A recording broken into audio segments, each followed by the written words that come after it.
Don't change the topic, boy.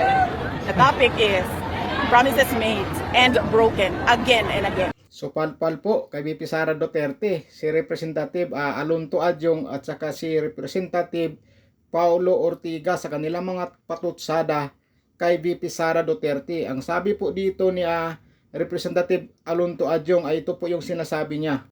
Ayon dito sa post, hinamon ni House Assistant Majority Leader at Lanao del Sur Representative Zia Alonto Adyong si Vice President Sara Duterte na itigil na ang shame campaign laban sa mga kandidato ng Administrasyong Marcos.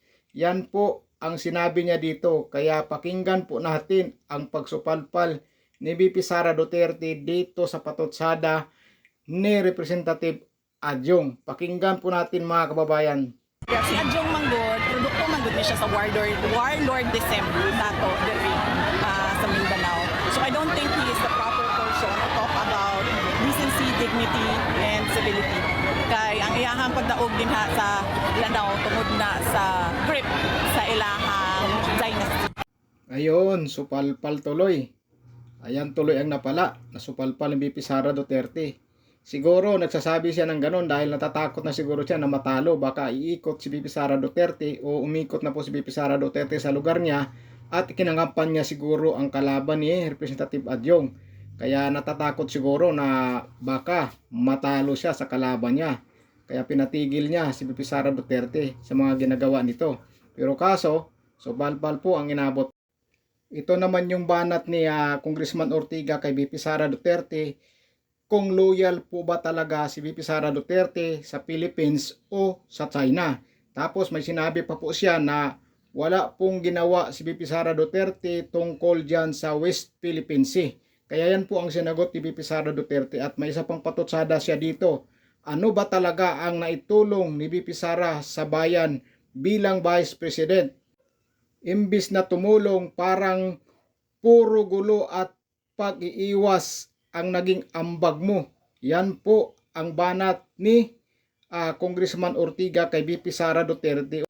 Hoy, nagtanong kung ano po ba daw ang naiambag ni VP Sara Duterte sa Pilipinas.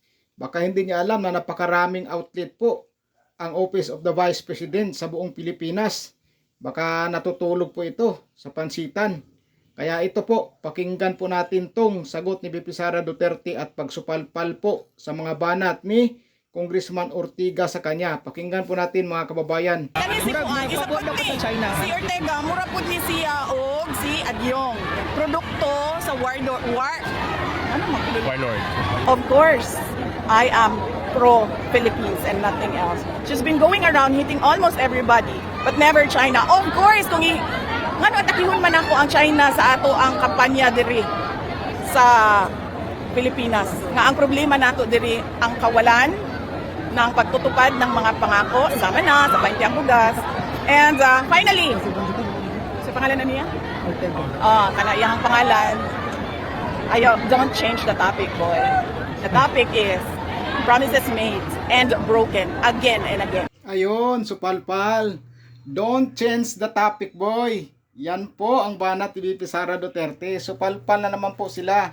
Banat sila ng banat, pero ito, pag sinagot, siguradong magagalit na naman ang mga yon. Siguradong may sagot na naman ang mga yon, di ba? Dinadamay po nila o sinasama po nila kasi yung China pagdating dito sa usaping eleksyon. Bakit kasali ang China?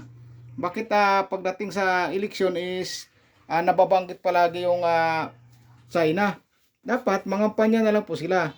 Dahil gusto po talaga nilang sirain si VP Sara Duterte at ay pamumukha sa taong bayan na pro-China si VP Sara Duterte.